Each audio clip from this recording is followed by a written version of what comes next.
Hi, folks. Welcome to another episode of Film Study. This is Ken McCusick, and it's time for this week's episode of Friday Morning GM with co-host Vas Larikos. Vas, how you doing? Pretty well, Ken. Really looking forward to this rivalry showdown on Saturday, an Island game, potentially with the division on the line against the Ravens' arch nemesis, the Steelers. This is the type of game that we follow the team all year round, waiting for these kind of matchups. So really cannot wait to see how it unfolds. And I will say I'm cautiously optimistic. It's a big one. I'd love to be as optimistic, but so we did get some decent news today on a couple of fronts. So we'll talk about that as we go through this show. Interesting that the betting markets seem to have a little bit of a discontinuity with some other things that are going on. And let me explain this, because people may have seen by DVOA, defensive value over adjusted, defensive value over average. Average. That the Ravens are the number one team by that ranking. It's done on FTN. Aaron Schatz originated the thing, and they, according to their playoff win probability model, the Ravens have a 36.9% chance to win the AFC North. Virtually sure to be in the playoffs. Only about a 0.2% chance of missing it at this point, but 36.9% to win the AFC North in the home game that goes with that in the playoffs. Now, interestingly, despite that, the Ravens are a 77% chance to win that game versus Pittsburgh. So 77 is the first event, leads you to 39 is the way to think of that for DVOA. Now, gambling markets look at the problem very differently. And I looked at Odds Checker and I checked what the probabilities of these events were. The Ravens are 72.2% to win this game versus Pittsburgh. And then that uses the implied odds. I've talked about that before on various shows. So I think if you're interested, you probably know already how I calculate it, but it takes the VIG out of those games, 72.2% chance to win the game. And yet they're 40.4% chance to win the AFC North, according to the gamblers. So those numbers seem to be in contradiction to each other. Yeah, I certainly can understand where the gambling markets give Pittsburgh a little bit of a better chance than the Ravens, because Pittsburgh's a public team and they play grinded out style games where you wouldn't necessarily expect the Ravens to cover a large spread. Interestingly enough, I was talking to my business partner earlier today, and his analytics site that he trusts the most values the Ravens should be an 8-point favorite on a neutral field against Pittsburgh at this point. So wow. Even that 6.5 isn't quite representative of where the underlying metrics lie. But the really odd thing is, why would you have a lesser chance for the team to win this game, which is a crucial game, but then have a greater chance to win the division? That's something.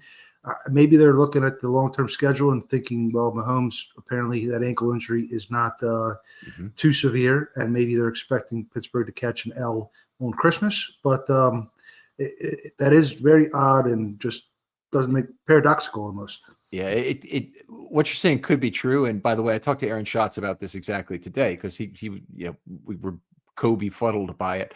And he thought that maybe it was a case of the other games. And I'm like, well, that's a pretty big difference in win probability for this game to be overcome then by win probabilities in other games. I mean, it does not seem likely that that's right. I think that, first of all, the gambling markets don't have this.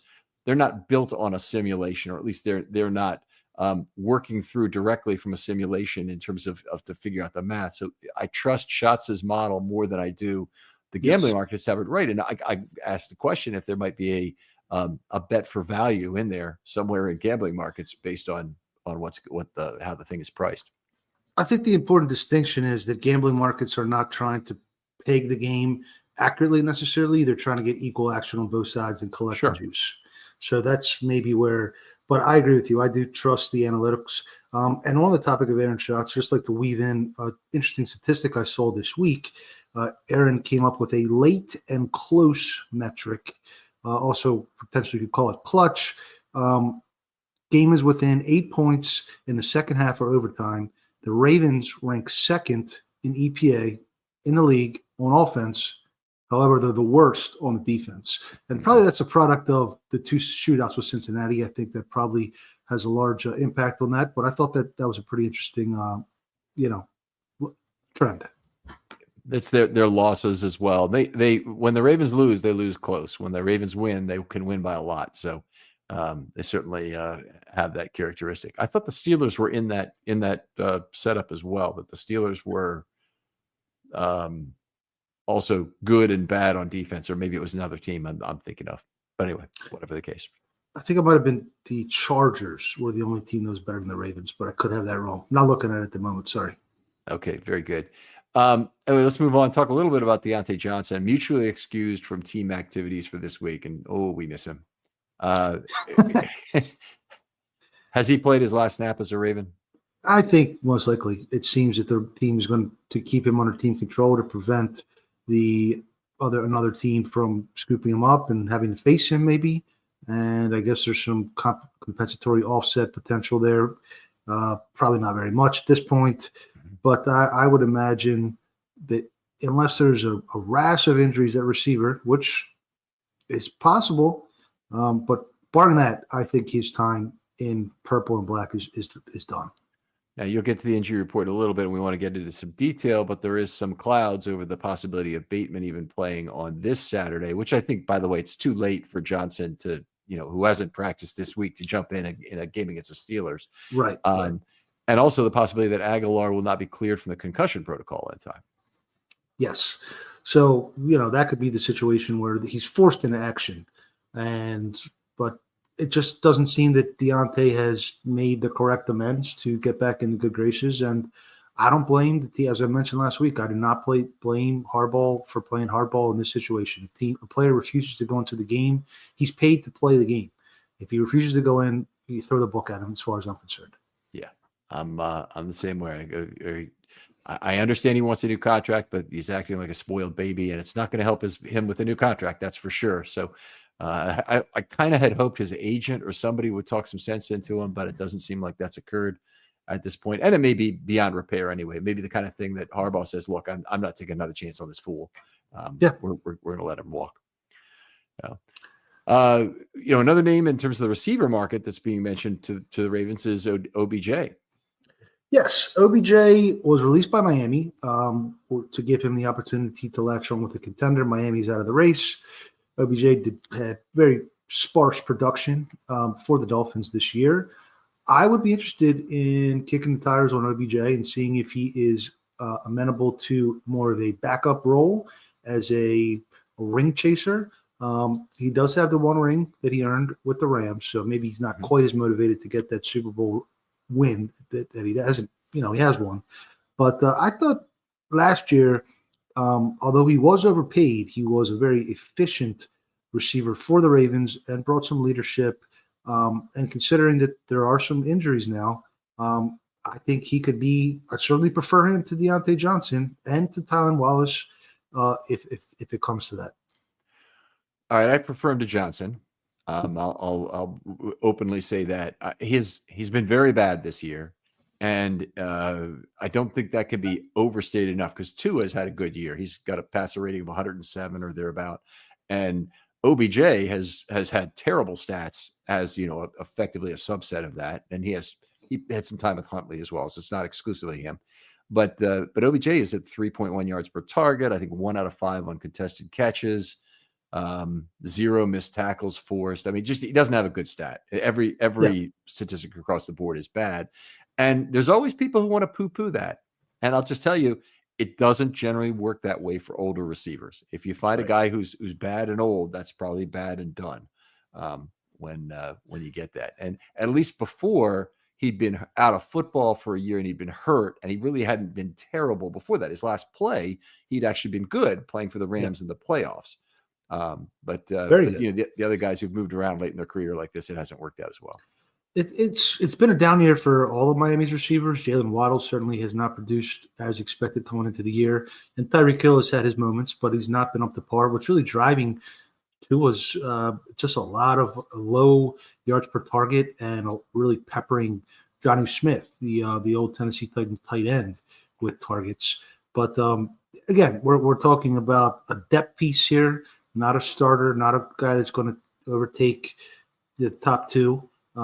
So I would be interested in that move. And I think there's another potential release from Miami that also may be able to help the Ravens.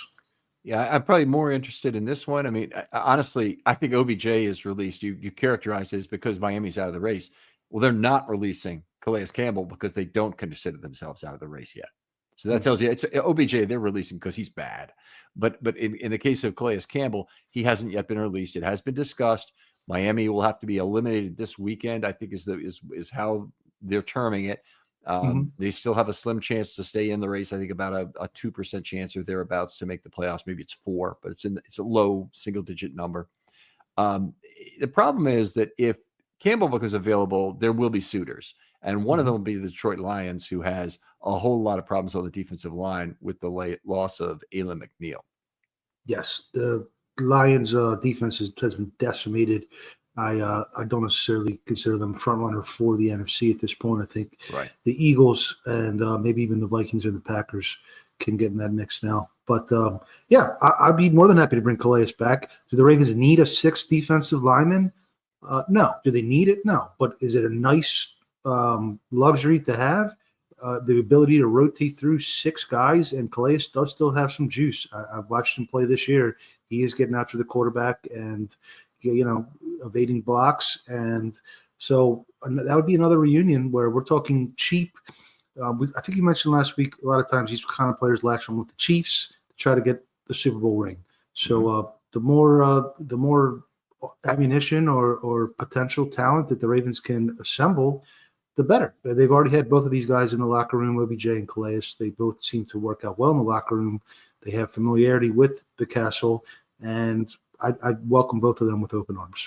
Campbell, in particular, what you'd essentially probably be doing is activating 5 defensive linemen, keeping Urban shelved on an inactive list, but you'd still keep him on the 53. I don't think you'd release him. Now, they might do it and try and get him back and whatnot. I just think that opens the door for somebody else to sign Brent Urban. I wouldn't be real excited about that. It's not the end of the world, but I just wouldn't be real excited about it. I'd rather keep 6 on the roster, activate 5 on game day, and kind of make sure you're set through the playoffs with having a 5 deep instead of having to convert to 4 with a who's my 5th situation looking. And they haven't done very well with that, with Wormley and Tupou, stepping in as backups. It can be a rotational position. So, you could assemble a front that rivals the very best, whether it's the Eagles or the Steelers, whoever you want to say. That's a really nice advantage taking to the postseason and potentially compensate for other deficiencies elsewhere on the defense.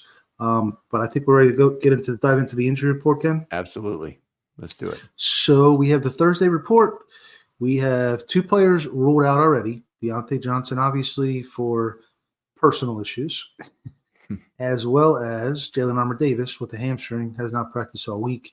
He just could not seem to stay healthy. 4 players are questionable, beginning with Nelson Aguilar, has not practiced all week with a concussion. Apparently he was going through some heavy calisthenics on the sideline, per Jonas Schaefer, I believe, earlier today. We have Rashad Bateman, probably the headliner of this segment, limited on Wednesday, did not practice on Thursday, was spotted in a walking boot, per Jeff Zrebiec. We know he has had foot issues in the past. Daniel Faalele has been limited all week with a knee injury, and Odafe Owe has been limited on both Wednesday and Thursday with an ankle. Questionable. Yeah, so let's start. Owe and Bateman, starters obviously out, are questionable, would be a big deal if those come to fruition.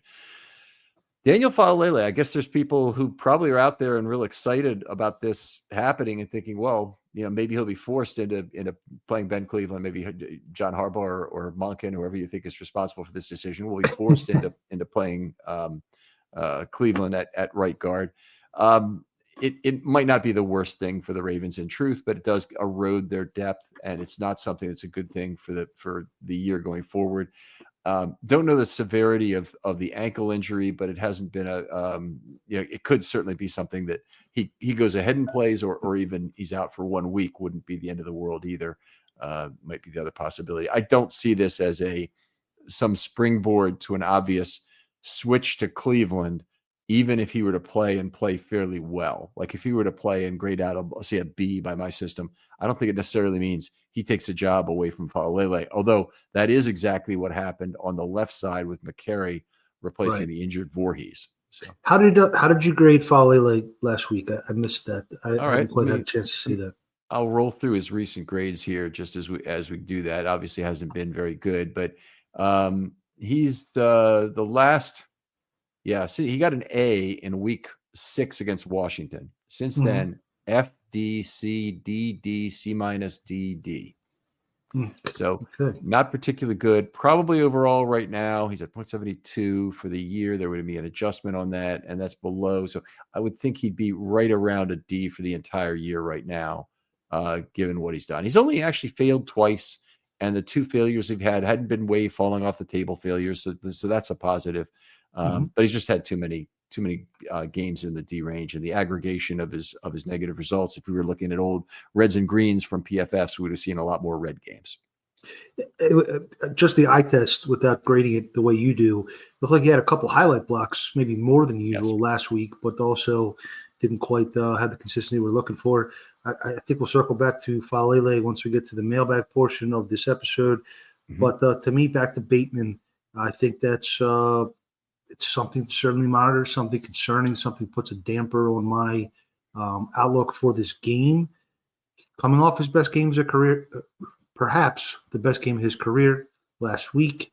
And I would opine that the improvement from Bateman has been the number one driving factor as far as the overall offensive improvement from last year to this year. I think even more than Derrick Henry. I have some statistics that I'll other than Lamar, maybe you're saying. I'm saying that So Lamar has improved, and I think Bateman has helped facilitate that. Sure. Okay. More than others. He really has had a breakout year. So just put a couple statistics on it, and this is a week old statistic, but this was the Ravens rushing offense on early downs had both a better success rate and EPA per play in 2023 than they have had so far in 2024. So to me, that says Derrick Henry's been great. He has breakaway ability. He has the ability to finish the games, but the driving force, I think, has been better pass catching ability. Right. And we've still seen a couple of big drops. Obviously, Bateman's left some yards on the field like a lot of people have. In this last week, it was a couple of big throws that were off target to Bateman. Even though Lamar was 21 out of 25, Bateman deep down the middle was way underthrown. And Bateman on the right side was another one that probably would have been 10 more yards had he had it. Even with that, Bateman is now at 10.9 yards per target. That's the second with the season end today. It's the second highest in Ravens history to Andrews' rookie year. He's got a shot at that record. It's 11.04 is the record, and Bateman's exactly at 10.9. So you'd have to catch a couple deep balls the rest of the way, and there's a reasonable chance for him to get to it. I want to move on to another player before we go to the Steelers. Yeah. Obviously, Rasheen Ali in the game at the Meadowlands over Keaton Mitchell, and Mitchell was a healthy scratch. Neither Mitchell nor Ali on the injury report this week. So the question is, who gets that RB3 spot this week? Do you give it to Ali with the possibility of some special teams contributions, because both of them can return kicks and have, or do you give it to Mitchell, with the thinking being that you held him out against the Giants, possibly because of the Met Stadium turf? Okay. So I believe that Mitchell has now had 3 weeks rest because he was deactivated before the bye week, then had the bye week, then had the game last week. That's, we don't know what his injury prognosis is, but it seems to me, and especially maybe with a hard-hitting game on tap, and I think Ali has shown some good signs as a return man, I'd probably lean Ali. Certainly, I'm bullish on Mitchell long term, but it was a tough knee injury, and sometimes it takes time, as we mentioned, the scar tissue potential, etc. So there could be some scar tissue carrying a piano kind of look that they're seeing in practice that they don't like. But and we wouldn't really know, because I don't think that should show up on the injury report.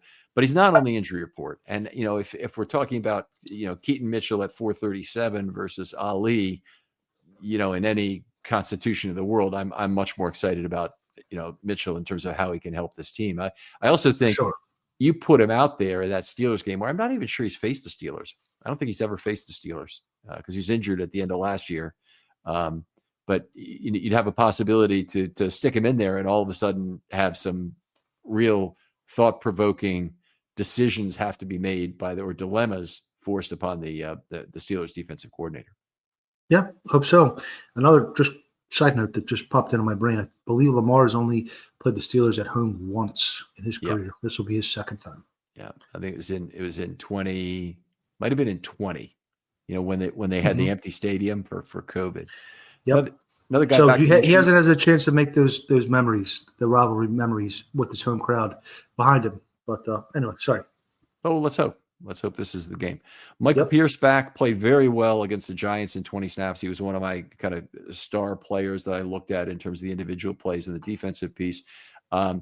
They only had 2.0 yards per play with Pierce in the game, which is really nice to when that sort of thing happens. Gives the Ravens a completely new look on the defensive line in terms of having two big men healthy. That means they get one every play. And kind of more importantly, I think this is lost on a lot of people, is that everybody goes back to playing their normal position. So Broderick Washington doesn't have to play nose tackle where he's undersized to do it. He can go back to playing that 3-5 mix. Brent Urban doesn't have to play as much 3 when he's on the field, say with Broderick Washington as a B pairing that they were having for a while. Everybody basically gets to play the downs they're supposed to. And I think the other thing you probably get out of it is you probably get a little bit lower snap count out of Madubuike, which I think has to help the Ravens at this point. Great point. Domino effect from adding Pierce back. He looked strong. He looked quick, moving around pretty well, getting sideline to sideline some plays. Looks like he's carrying more weight, but somehow able to keep it moving. So great addition. I think that they have a Super Bowl caliber defensive line. So we'll see where that takes them. You're absolutely right about the weight, man. That just looks otherworldly. the kind of the slowest pressure of all time, as Washington is actually on the left side as the quarterback is facing, is shutting off a screen pass. The quarterback has no way to go, and he has all this time to think about Pierce hitting him as he's kind of almost walking towards him. Yeah. All right. TJ Tampa window ends today to reactivate him to the lineup. I'm actually really interested. Did you hear? Yep, he was activated about an hour ago. Yep, so he satisfies he's the 53rd man. Well, that's which makes sense with JAD out as well. I think that makes a lot of sense. Exactly. Yeah, exactly what I was going to say. So that's great.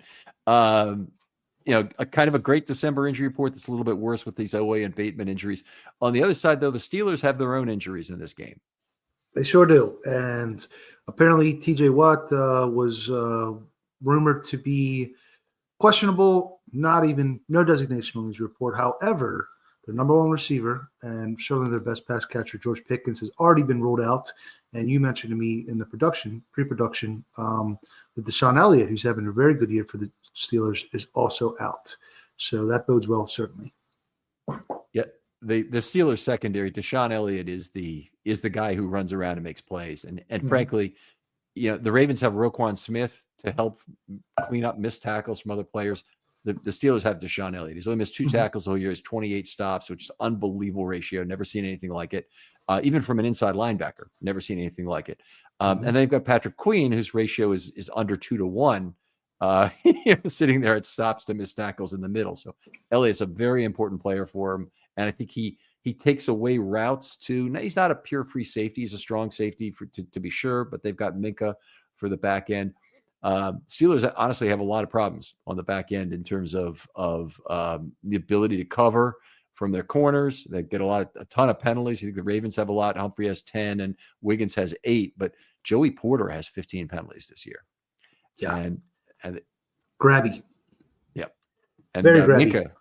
Minka has allowed 11.1 yards per target. So that is up in the Eddie Jackson range in terms of being bad. So we're, it's a team that I think you can throw the football against.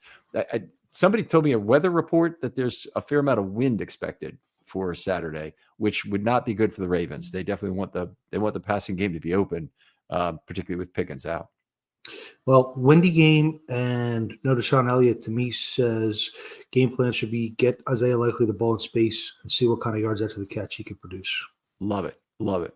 Yeah, this is taking away their best tackler from the Steelers are a good tackling team. The Ravens are a good tackling team, very close in that regard. Both teams force a lot of missed tackles, but you take Deshaun Elliott out of this equation, that changes things dramatically. Mm-hmm. Certainly. All right. Let's move on a little bit. So if they're adding Tampa on Saturday, so they added him to the roster, they have a corresponding move, or do they have an open spot already? They had one last one open. Okay. Incredible. They haven't really been forced to any tough decisions. The Ravens, obviously not with a lot of walking wounded on the roster. At some point, Christian Welch is probably expendable. I would think he's the top one to be cut at this point. Although some of the other ones that I had on the list, like Tez Walker going to IR, that ain't happening now. Absolutely not.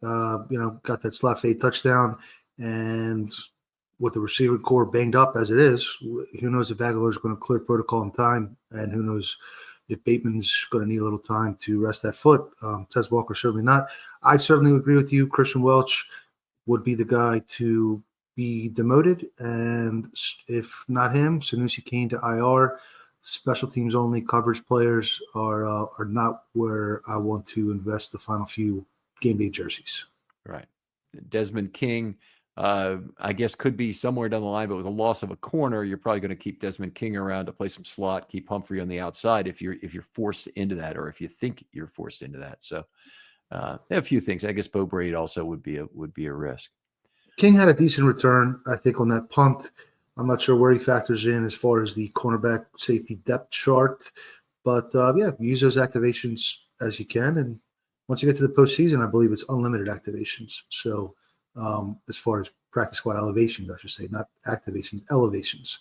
So take your strongest 48 into every game.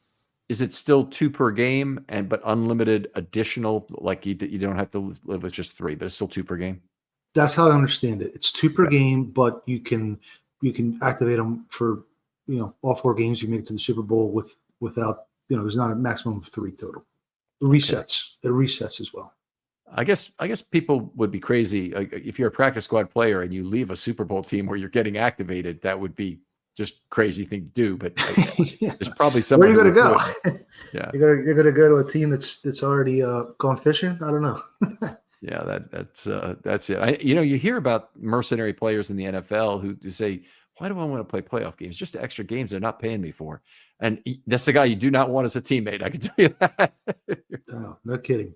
Give me the most competitive guys you can find. That's how you win Super Bowls. All right, let's hit the mailbag. And if you didn't see Voss's poll question earlier, I hope you gave that a shot anyway. But we'll start with Kid Rock 20, who says, why do the Ravens insist on pulling Faalele on run and pass plays? He's too big and lumbering on to line up blocks on pulls. Am I wrong? It feels like they treat him like any ordinary guard and not a 6'8" mammoth.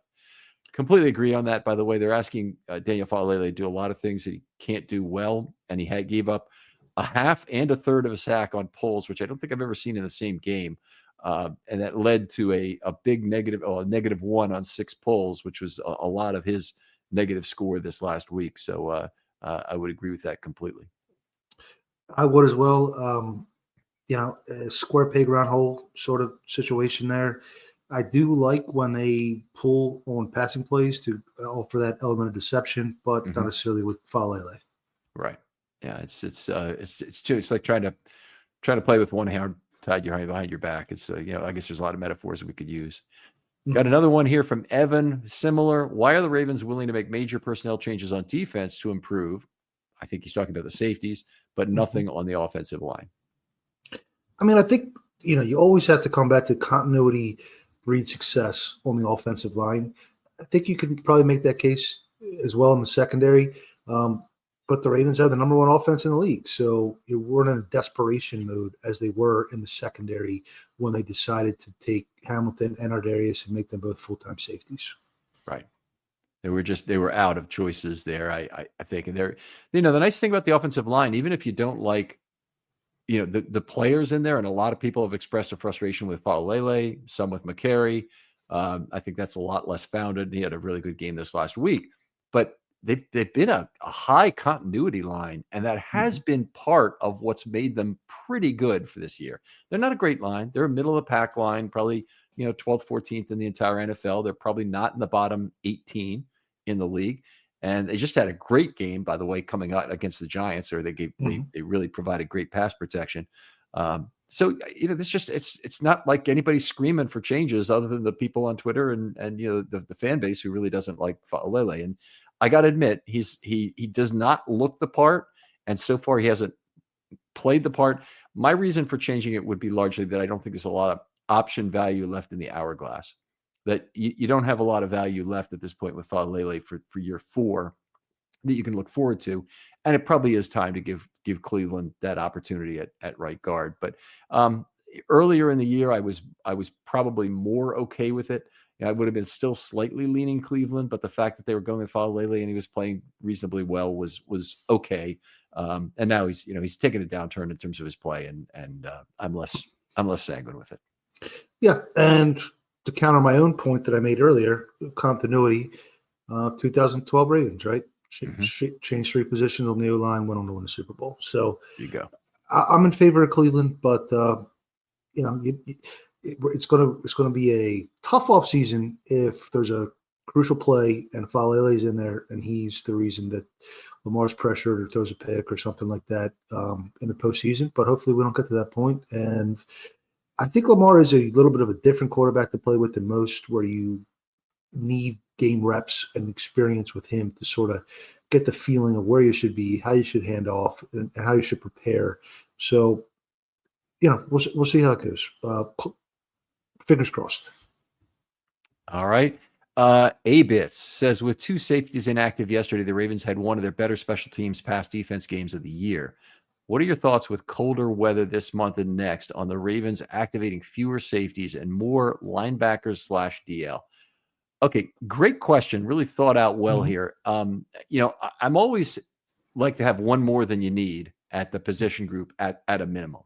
So if you want to play any dime, if you want to get Hamilton into the slot, then you need an extra. If you want to get Hamilton to the slot, you need 2 extra safeties. You need to have 4 on the roster. And if you're going to play just the regular 2 safety rotation, you can do it with 3. And they've now kind of tipped their hand that Brandon Stephens would be the guy they'd put on the back end as the first man up, as opposed to Desmond King or Braid or Kane or anybody else. It's Brandon Stephens. And I think that actually bodes kind of well for how the Ravens would match up against the Steelers wide receivers, that it would potentially put Wiggins over there at right corner, potentially on an island against somebody who's a fairly fast receiver, or it could have been Pickens. It's not going to be Pickens. I thought he'd have been a great matchup, much better than Stephens. Yeah, when I saw the game day designations and Marcus Williams was inactive, I was a little concerned of what is the depth and safety. Hopefully that decision didn't bite them. Stephens, I thought, he's a capable backup there.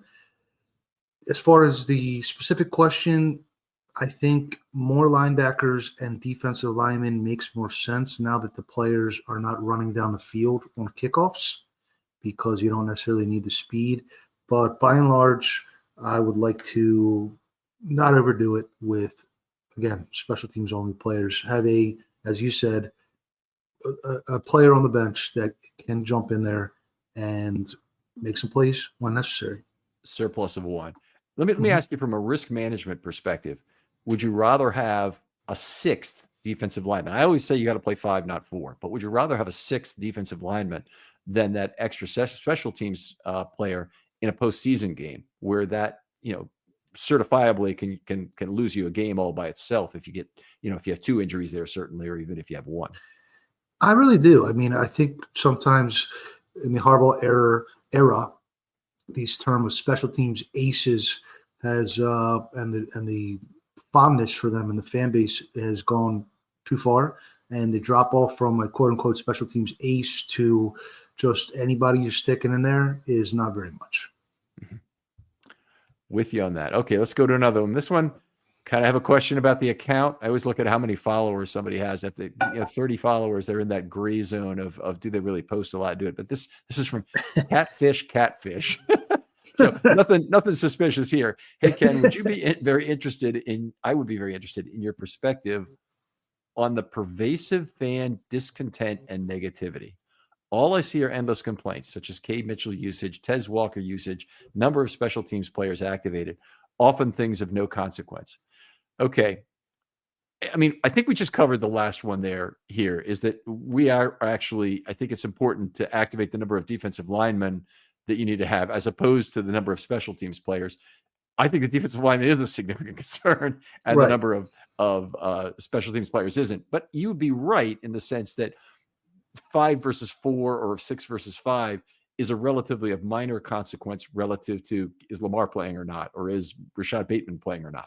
So I'm not, or even do the Ravens not go for it on 4th and 1? That is a very significant mistake from this last game that unfortunately a lot of good things can happen and you make a mistake like that. That's pretty bad. But how about the other two? How about Tez Walker and Keaton Mitchell specifically? Fan how you want to fan is my opinion. If you're sitting there and you just sign off on everything the Ravens do, and that's what you like to do, go for it. If you want to analyze it and come up with your own thought process and opinions on what you think could happen, that's part of the fun of following a team. In my view, I understand why some fans are frustrated. I think that the Ravens have had one of the better regular season teams for most of Lamar's tenure and have not cashed it in with the Super Bowl appearance even. So I understand that, but I also think that I'm personally enjoying this season very much. I enjoyed last season. I enjoyed most of the season. So fan how you want to fan. Let's not get too confident that we know what's best, especially for players like Keaton Mitchell, where we don't know the injury issues, or Tez Walker, where we don't know his grasp of the playbook, etc. Okay, I'm with you on all that. I think that's a good way to put it. And I'm all for letting people want what they want, and that includes all the people who want to see OBJ back in Baltimore or want to see the Ravens give Deontay Johnson a second chance. You be your own fan. I'm going to do the same thing and say in no uncertain terms what I want in the situation. And you know what? It doesn't make you an idiot, and I hope you don't think it makes me an idiot either. Yeah. It's just the way people want. Yeah. Respectful debate. Yep. There you go. Last question from the mailbag is from Harrison Kunkel. He says, if the Dolphins are to release Calais Campbell and he was to pass through waivers, would it make sense for the Ravens to sign him for a postseason run? Additionally, do you think the Ravens would be more incentivized to keep 5 defensive linemen active moving forward? I'll answer the second part. Then I think we've talked about Campbell a little bit, but any of the thoughts would be good. I think they're already highly incented to keep 5 defensive linemen active right now. And I don't know what I can say to make them more incentivized other than to look back at the past and say, this has not worked out this year when they've activated 4 and some of the injury issues they've had at the position. And even sometimes when they've activated 4.1 because Travis Jones is available in theory, but he's not really healthy enough to play. So I'm very much in favor of make sure you have enough defensive linemen. 100%. And this time of year especially. This is the time of year where the running game wins and loses games more than when the weather's warmer. I think that's maybe anecdotal, but you see it every year where this time of year, a third string back, first string back's hurt, and somebody comes out of nowhere and puts the team on his back and carries them to victory. So at least 5, and I'd be okay with 6, and I'd sacrifice a special teams guy for the 6th as well. If you have 6 quality guys you can rotate through that are making an impact in the game. Give me a level of excitement for a signing of Calais Campbell with a 1 being Ravens sign an additional special teams player to fill in, and a 10 being I don't even know what their greatest. They trade for Marcus Peters, let's say, as a 10. Yeah, I'd give it a solid 7. Solid 7. I mean, he didn't quite have the juice he used to, but he still has something to think. Same place exactly for me. Just the number I was thinking of. You had a poll question, right? Yeah. So I did a little poll on Twitter X and just wanted to get your thought, Ken. Basically, I phrased it as if the Ravens cap situation forces them to move on from one player from this current roster this offseason, would you prefer Ronnie Stanley, Marlon Humphrey, Derrick Henry, or Mark Andrews? And I have the results I'll share with you once we get your take. Okay. And also what the cap savings would be, whatever the cap projects for value to be, et cetera. But interested to hear your thoughts on that. Yeah, it's a very tough question. I am going to go. That's a very tough question. Andrews is the guy that I would have in the number one spot among the four. I think that's pretty clear to me. I think I would have Henry maybe third in that group, Humphrey fourth, and Stanley second, I think. And I don't really, my only reason for putting Stanley as high as number two is certainly the scarcity is such that they're going to have a very hard time replacing him. But I think that he's not played quite at the same level these last few weeks. So I'm a little concerned about that. But how did the poll come out? So interestingly enough, and I was surprised by this, 34% voted for Ronnie Stanley, 31% for Derrick Henry, 23% for Mark Andrews, and only 12% for Marlon Humphrey. I agree with Marlon being the one I'd most like to keep. His play is valued at $14.8 million this year on over the cap. Potential cap savings will be 12.4. I do think Mark makes the most sense. There's a potential for $11 million in savings, and his play has been valued at 8.6. But I was surprised by Ronnie. I guess the scarcity of the position is not acknowledged by some. But yeah, that's where I would be. We just did a Mark Andrews retrospective that is actually not going to post until Monday or Sunday, I think, after the game. So it'll be the first thing that's out after the game on filmstudybaltimore.com. Want to be very respectful of everything he's done for the Ravens. And part of the reason that Mark Andrews is the most expendable is they happen to have two other tight ends whose contracts come up exactly the same time in Likely and Kohler. And they have to make decisions about those. They're going to be tough, heartbreaking decisions. And I think they're also probably going to have to go back to the draft this coming year to just stagger where those tight ends are.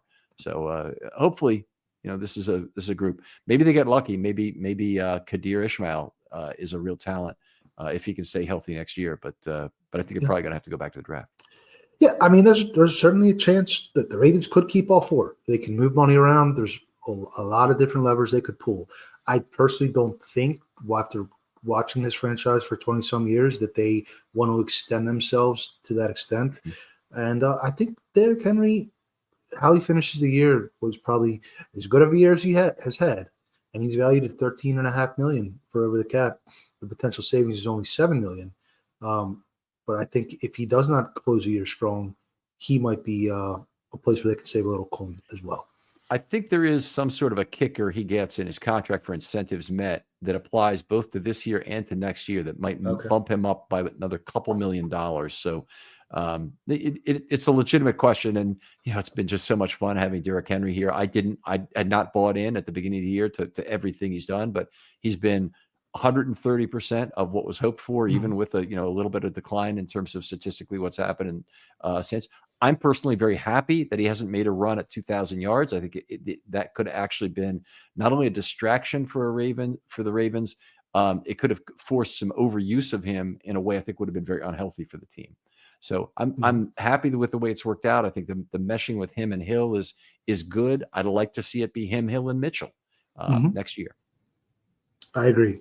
So we'll see how it plays out.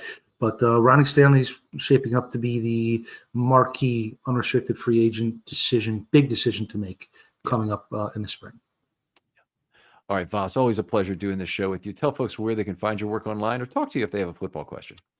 Ken, my pleasure as always. I am on Twitter X at Vasilis Fiamata, Vasilis Fiamata, and I always enjoy talking Ravens ball. Starting to get a little bit of a contrarian, optimistic feeling about this year, but we shall see. All right, very good.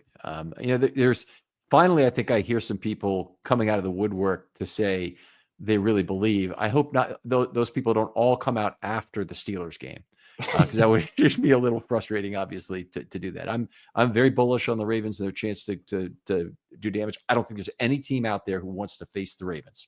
I don't think there's one blessed NFL team that's thinking, yeah, you know what? Bring the Baltimore Ravens to our house. That's one of the teams we want to take care of right here. No, right. They're sitting well. Just they just got to continue executing on defense and making splash plays on offense, and that's the elixir for the postseason. All right. Thanks so much for everybody who's out adding to hashtag Film Study Mailbag. Please keep it up, and let's get some new people in the mix too. I love hearing from some of the same people. Love hearing from new people as well. And questions become a pretty big part of this show because there are some really good ones. So we are going to cut them down. We're not going to do every question, but we'll do questions that we think are are meaningful and thoughtful. And that has been the vast majority of them that we've gotten in the mailbox. So really appreciate that. If you otherwise want to do something nice for the show, tell somebody else about it. Like and subscribe if you're listening to the show on YouTube. For Vas Laricos, this is Ken McCusick saying goodbye. We'll talk to you next week on what show is this? Friday Morning GM. Friday Morning GM.